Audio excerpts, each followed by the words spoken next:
helmet আমারটা বুঝা পাই না কই রে সেফটি বিল পাই না হেলমেট পাই না আর একজন এটা লইছি নাকি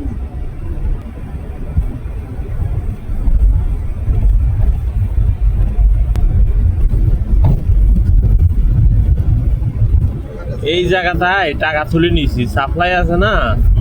যে কাজ চুরি করছিল মনে করছি তুই দেখতো না লোকেশন ট্যাকিং করি আমরা দুইজনে বার করে লইয়া গেলাছি টাকা